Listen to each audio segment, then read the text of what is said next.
Okay? The Freemasons believe that they are, the Freemasons believe that they are of the Enlightenment. Okay? Freemasons.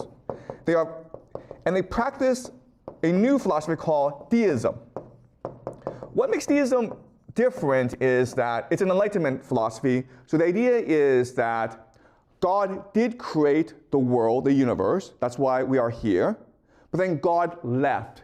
And now, because of free will, free choice, we can do whatever we want. Okay? And our mission is basically to achieve godhood through science, through open debate, through rational thinking. And what are the signs of godhood? How do we know that we become God? When we're able to do three things, okay? The first thing is to warp reality.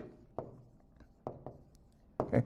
To basically manipulate the essence of matter. And we've been able to do that because of something called the nuclear bomb. Right? So we've achieved that. So in other words, the nuclear bomb was a Freemason project to achieve godhood. But not only that, after they achieved the nuclear bomb, they had to use it to show that they are God, right? Because as we discussed before, at the end of World War II, the Americans were firebombing Japan. The war was over. They didn't have to drop the bomb, but they dropped the bomb on Hiroshima and Nagasaki. Okay?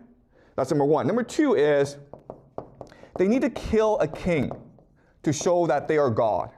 Because the king is divinity, right? God gives birth to kings, only gods can kill a king. And who did they kill? JFK. Okay, again, this is conspiracy theory, okay? And the third thing which a god does is create life. Okay? And this is something that they haven't done yet. But we can imagine what this is. This is AI. Okay? So these are the three missions of the Freemasons. And they've achieved the first two. They've warped reality by creating a nuclear bomb. They've killed a king, JFK. And the third thing they want to do is create life, which is AI. Okay? In fact, we can also guess where this AI will take place. Why? Because let's look at a map. Okay? Let's look at a map. This is the equator.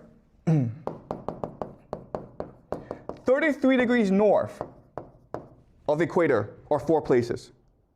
Okay? Now, 33 degrees is very important in Freemasonry. There are 33 degrees in Scottish Rite Freemasonry. It's a very sacred number.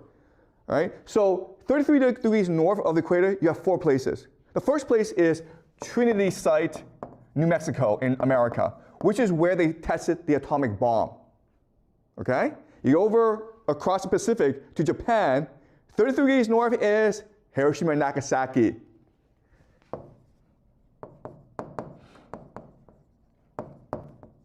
All right? 33 degrees north in America is Dallas, Texas, where they killed JFK. So the last mission of Freemasons to achieve their vision for the world is creating AI, right? Now the question is, where would they do it? And the answer is 33 degrees north of the equator, right? And where is that? Jerusalem. So this is the end game, guys. The Freemasons will create artificial intelligence in Jerusalem, and this will become the world government. Again, this is just conspiracy theory. Don't believe this. This is just for fun, okay? But if it happens like this, then that's interesting, okay? But that is the grand plan, to create a world government in Jerusalem. And where's the center of this world government? Solomon's Temple. Because the Freemasons believe that their founder was the one who created Solomon's Temple. So by recreating Solomon's Temple, you close the circle, okay? So again, this is very complicated, and I don't want to get too many things wrong, but this is the general gist of it. And so what we can see is that all roads lead to Jerusalem. Now that is the case, okay? Then this helps us to understand certain things about the world that otherwise don't make any sense. All right, so let's go over them. The first thing that doesn't make any sense is America's war on terror. Yes, I understand that America was attacked on 9/11. I understand that. But why did that go attack Libya and Iraq and all these other places that had nothing to do with Al-Qaeda? Okay? And the answer is they're trying to create something called the Greater Israel Project. They're trying to have Israel become Pax Judaica, the grand power in the Middle East, because that's important in all secret societies. Israel must become the dominant power in the Middle East, okay? So this helps us understand why the war of terror happened the way it did. That's number one. Number two is, right now, America is threatening to attack Iran. Why would they do that? Because in order for Pax Judaica to come into being, Iran must be taken out of the equation. Iran must be destroyed. Then, if that were to happen, there would be no challenger to the power of Pax Judaica, okay? Does that make sense? All right? The third thing is Silicon Valley and AI. So right now, you have AI, ChatGPT, which doesn't really do anything, okay? It makes cool images on your computer and helps you cheat in school, okay? That's about it. Doesn't really do anything else. And if you don't go to school, then you're like, why am I using ChatGPT? Okay? And you're not going to pay a lot of money for it. So AI, it's a dead end. But at the same time, all around the world, everyone's spending billions, trillions of dollars on data centers, right? So everyone's putting money into AI. But then you're like, well, how can you make money off that? If you think the answer is for you to use AI, well, it's hard to make money off that. But if the answer is to create an AI surveillance state, that makes a lot more sense, right? So what is a surveillance state? Very easy, guys. We have it in China, okay? It's digital ID and digital currency. And the idea is that everything you buy, everything you do will be tracked. And so they can create a profile on you. This profile will tell the government who you are, how you behave, what you think.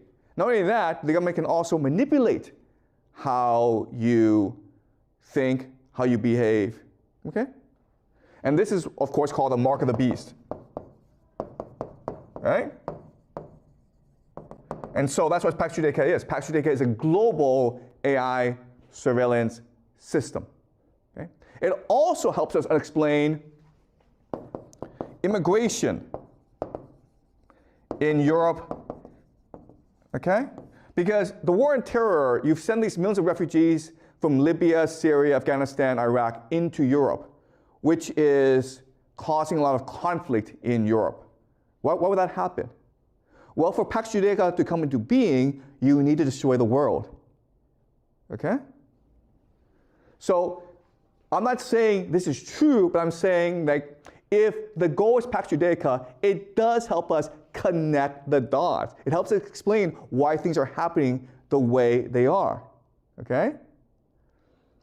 Also, the last thing is anti-Semitism, okay?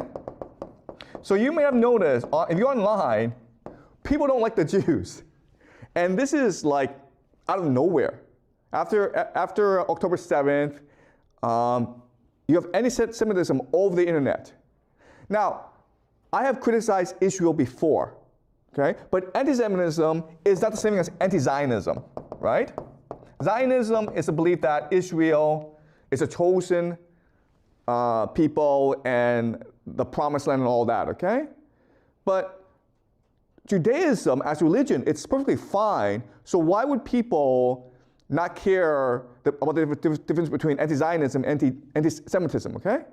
And you can argue it's all purposeful because remember, the part of the plan is to force the Jews to return to Israel. That's very important for this plan to work out, okay? It's key. That's why you are seeing so much anti-Semitism around the world today. Okay? And the last thing of course, and this is something we'll discuss, is something called the red heifers. So red heifers are red cows that are perfectly genetically modified. And you need the red heifers in order to, you have to sacrifice the red heifers to purify the ground in order to reconstruct the Solomon's temple, okay? And guess what? They've already sacrificed the red heifers. So it seems as though everything is in place. All right? They're moving towards Pax Judaica. All right. So let's discuss what will happen in the short term and in the long term if Pax Judaica really is the end goal, okay? So right now you have Israel fighting wars everywhere, okay? The main enemy right now is Iran. In Europe, you have the Europeans about to go to war with Russia in Ukraine. America right now is threatening to attack Venezuela, okay? South America. You have 10% of the US Navy in the Caribbean, and they're about to attack Venezuela. You have China and Japan at conflict. You have India here. And you have Africa, okay? So what's going to happen in the short term? Okay, well, what we know is that Europe is planning to go to war with Russia. Okay. Europe is about to go to war with Russia, okay? At the same time, you have a lot of immigrants in Europe. And this is going to create civil wars in Europe. Okay, civil war. So you have both war with Russia as well as civil war. So Europe is kind of screwed, okay? America has the same situation where the left-right divide is so polarized that eventually they'll go to war. If you read the news, you may have heard about the shootings at Brown University, as well as this MIT physicist who was shot, okay? So random violence will be more and more common in the United States. And you can argue that it's all deliberate because the idea is this. Let's just say you have a jar. You put red ants in a jar and black ants in a jar. They get along fine. But you take the jar and you just shake it up, and now they're at war with each other, okay? That's what's happening where the left and right, they really don't like each other. They don't talk to each other, and they refuse to engage in debate with each other. But they're not going to fight each other unless there's violence. In which case, their tribal mentality takes over and they start killing each other, okay? So we're going to expect civil war in the United States. Then you're going to have the Americans start to attack Venezuela and possibly other countries in South America. So America is in for a bad time, okay? China, yeah, I mean, Japan and China and India, they're all going to have conflicts with each other. But also, what we should expect is that America starts to embargo China, meaning America uses its sea power to block China from accessing resources from overseas. And China imports most of its oil and a lot of its food. So if there's a blockade of China, you can expect the Chinese economy to really suffer, okay? All right, and then what we can expect to happen is America at some point will go to war with Iran. And this will destroy both countries, okay? Iran will not lose this war, but it won't win this war either because America is just going to bomb the crap out of Iran. It's just going to send Iran back decades. But America will lose this war, but this is important because if America loses war, it's forced out of the Middle East. And once it's forced out of the Middle East, all its military assets goes to Israel, which creates the Pax Judaica. Does that make sense, guys? That's the plan. Okay? Now you have Pax Judaica. And what Pax Judaica will do is start to control the world. Because through chaos and conflict, Pax Judaica can make a lot of money, right? Because Pax Judaica, what's going to happen is that you have these technology companies like Google, they're going to move over to Pax Judaica and build a global surveillance state. If you have civil wars, you need AI to control people. If you're going to war with Russia, you need weapons, okay? But you also need financing as well. So you can expect a lot of banks to move to Israel, and it's possible Israel becomes now the global reserve currency because everyone is trading with Israel. If you're Russia, you need to trade with, you need to trade your resources, right? Oil, energy, and grain, okay? So Russia controls a third of the world's carbohydrates. Guess what, guys? Israel controls Africa. So what will happen is that Russia and other countries will sign a trading agreement with Israel, and Israel becomes the center of global trade. Okay? Does that make sense? So this is how Pax Judaica will profit. And remember that Israel has the world's best intelligence agency, the Mossad. And what they can do is go around the world and create as much chaos as possible. Okay? So while the world is burning, Israel, Pax Judaica, is profiting. And that's what the future looks like for the next 10, 20 years. And this will, of course, lead to the rise of the Antichrist, who will take control of Pax Judaica and force the world to eventually attack Israel in something called the War of Gog and Magog. And this will, of course, lead to the second coming of Jesus. So that's a grand plan, okay? All right? Any questions? Does it make sense to you guys? I know it's evil, and you know what? I could be a complete idiot, okay? I could just making all this up. But you have to ask yourself 3 questions. Does it connect the past? Does it explain what's happened in the past? Does it explain what's happening today? And will these things happen in the future, okay? So we haven't lived through the future yet, but you can see the trends. Yeah, Vincent? Yeah, go ahead. Okay.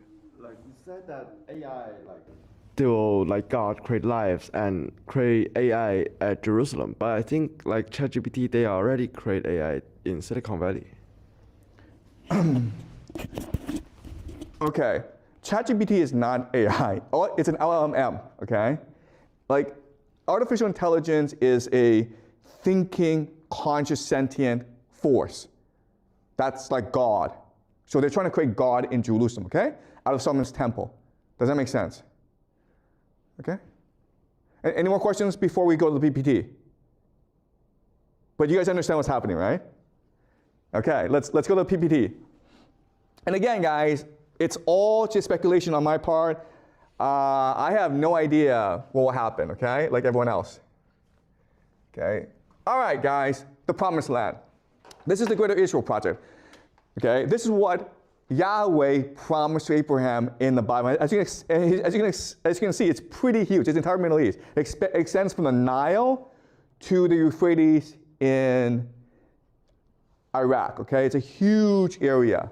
And if you say the Israelites are, the Israelis want to achieve the Greater Israel Project, they call you a conspiracy theorist. So we don't want that, okay? But explain 2 things to me. First of all, why is the Greater Israel map on a chevron of an IDF soldier, okay? These are soldiers, Israeli soldiers, and they wear the insignia of the Greater Israel Project, okay? This is the map.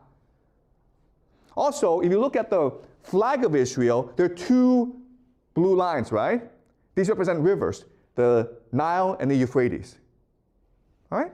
So if it's a conspiracy theory, then how do you explain these 2 things? All right, but I want to argue you know what? Pax Judaica, it's not about Israel or the Greater Israel Project. What it is ultimately is an alliance of transnational capital, multinationals like Google and Meta, and intelligence agencies that will be based in Jerusalem, okay? So secret societies will be based in Jerusalem, and they will use it as a headquarters for their global conspiracy. But, and they will profit from chaos and conflict around the world because they think that this is the culmination of their prophecy. But it doesn't necessarily mean that Jews will be in charge. Okay, does that make sense, guys? Okay, so it's a much more complicated idea than people think it is. All right, so where do we get this stupid idea from? Okay, it actually starts with Isaac Newton. So Isaac Newton, you learn about him in physics class, you learn that he's the founder of calculus, you learn about Newtonian mechanics, okay?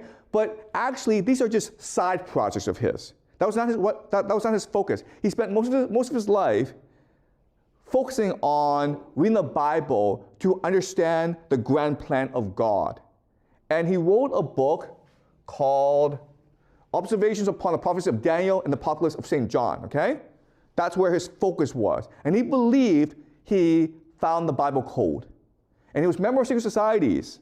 He was a member of the British elite. And if someone like Isaac Newton is telling you, like, this is what the Bible says, and this guy who found a calculus and who developed the 3 laws of motion, you'll probably believe him, okay? But the guy was insane. All right, so what he did was he just looked at certain sections of the Bible and put them together into a story about, okay? And so this is Ezekiel 37. And so Ezekiel 37 says that the Lord God tells the prophet Ezekiel that, yes, I've scattered the people of Israel, but now I bring them back together. And then I will make your nation great. I will make flowers bloom. I will make your city prosperous, okay? And this is all in the Bible. Ezekiel 38 says that eventually there'll be a war of Gog and Magog, when Gog and Magog will come invade Israel, but God will come and defend Israel, and he will destroy Gog and Magog. And if you read the Bible, we don't have time to read the Bible, but it's really violent language. So the Israelis believe that for heaven to come, there first must be hell on earth. All right, so Newton's plan to force second coming, okay? And this becomes the basis of Freemasonry, right? Freemasons were really invented in order to promote the second coming plan. The Freemasons were first in England, but then where did they go? They went to America. Many of the founding fathers of America, including Benjamin Franklin, George Washington, were Freemasons. So America was founded in many ways to achieve this plan, okay? So what's the plan? Well, you have to first reconstitute the nation of Israel and make it prosper, okay? It's really important that it becomes very wealthy. And in fact, Israel is one of the wealthiest countries in the world. You have to have the Jewish diaspora return to Israel, and that means you promote prosperity, but you also have to promote a Jewish conspiracy. So while you're letting the Jews get rich in the West, you're also promoting the idea that the Jews control the world. Okay, it's all part of this plan. You have to rebuild Solomon's temple. You have to have the war of Gog and Magog. You have to have the Antichrist. You have to have Armageddon. Okay, and this will force Jesus to return and usher in the millennium age. Okay, does that make sense? That's a grand plan. And unfortunately, most of these things have been achieved, okay? These are the Freemasons, and the top leadership is focused on achieving this plan developed by Newton. Eventually what will happen is that Adam Weishaupt will found the Illuminati with Jacob Frank, and they will infiltrate Freemasons. And why do the Freemasons allow Adam Weishaupt and the Illuminati to infiltrate the Freemasons? Because Jews are an important part of this plan. They need Jews in place. They need Jews to go back to Jerusalem and build the nation of Israel and conquer the world in order for this plan to work out, okay? So it is an alliance between the Freemasons and the Illuminati.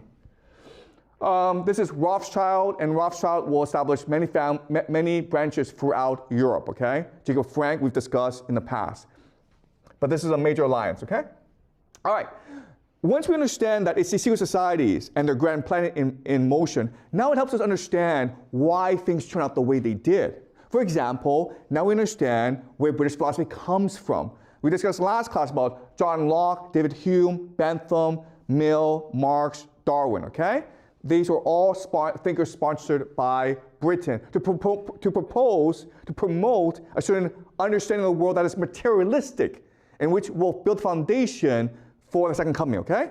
So John Locke said private property is what's important. David Hume, philosophy is pointless. Don't think about God, just focus on material wealth. Jeremy Bentham, utility is everything, okay? How do we know what's good, what's right? If it benefits someone, okay? John Stuart Mill, liberty of the individual is everything. So making sure that people are individually happy as opposed to being spiritual. Karl Marx, freedom of the individual from material want. Charles Darwin, man is a monkey, okay? So this is promoting a certain worldview that will help promote the second coming. All right. So look, if you just look at science, there are certain things they study and certain things they don't study. For example, they spend a lot of time studying particle physics. Who cares? Can I ask you this question? Who cares about particle physics? They spend billions, trillions of dollars on this stupid thing. They built something called the CERN particle collider to figure out what the underlying atom is, okay? Is it really important? Isn't solving world poverty more important? I don't know. You can take all that money you spend on a stupid collider and make sure everyone in the world has enough to eat. They don't want to do that, though. All right? You also have focus on outer space, AI, okay? So the very direction of science, it's very, very specific, okay? They're trying to achieve a materialist understanding of the world. And also, if you try to, this is the collider, okay? Again, I don't understand why they're spending trillions of dollars on this stupid thing. This is the current collider, LHC, in Switzerland, and now they're going to build a bigger one. And you see how big it is, right? What are they trying to do here? Are they really trying to figure out particle physics? Maybe, maybe not. All right? All right, guys, Jacob Frank. What Jacob Frank tells us is there are different dimensions, okay? And another dimension is Big Brother, who's a friend of his, but he's stuck in his dimension. He's trying to come to our dimension, but he needs our help. So what's CERN particle accelerator trying to do, right? Is it really trying to discover particle physics, or is it really trying to break the dimensions, like they did with the nuclear bomb? Okay, do you understand? People believe the nuclear bomb, it was really about creating an interdimensional portal for Big Brother to come into. And now people are saying, is it possible the CERN particle accelerator is trying to bring in these interdimensional demons to our world to conquer us, to enslave us? That would make a lot more sense than particle physics, okay, guys? All right. What does science not study, okay? It doesn't study consciousness, which is the number one problem in the world, right? Wouldn't it be nice to know how we think, okay? Wouldn't it be nice to know how I come up with the ideas I do in class and teach it to you, and how you respond to my ideas? Which is that a much more basic problem in particle physics? We don't do that, guys, okay? There's absolutely no money or very limited funding in the study of consciousness. Imagination, intuition, anything in material spirit, okay? Like ghosts or spirits, we don't study at all. Religious truth. We also don't study kindness, happiness, and love. Okay? We don't study what is the basis of these things. We don't care. We don't study telepathy, connection. We don't study intelligence of animals and plants. We also don't study ancient architecture and civilizations. So if you go to these ancient sites like Göbekli Tepe, we discussed Göbekli Tepe before, we only have uncovered 5% of it, okay? We don't care what is underneath Göbekli Tepe, because it's possible that if we were to discover everything, then it would refute traditional paradigms of the world, including evolution. All right? So science is focused on spreading one particular paradigm about the world and discounting everything else. All right? So why is that? Okay. Another thing that's really interesting about science is it hasn't really improved in the past 50, 70 years. We're spending billions, trillions of dollars on science, but we haven't really improved science that much. There have been no great discoveries. And there are three reasons why, okay? The first is specialization. You're only allowed to focus on one very specific problem. And without generalists, without being able to think of science very broadly, it's hard to come up with new discoveries. All right? The other thing is you have a very strict bureaucracy. So as a scientist, you spend most of your time actually applying for funding. You actually don't spend most of your time trying to solve the problems of the universe. And the third thing is credentialism, where if you don't have a certain PhD, and you don't belong to a major research university, you're not allowed to talk about science. Okay? So because of these three reasons, it's hard to do science. It's hard to discover truth. And that's the intention. The intention is to prevent people from discovering the truth of the world.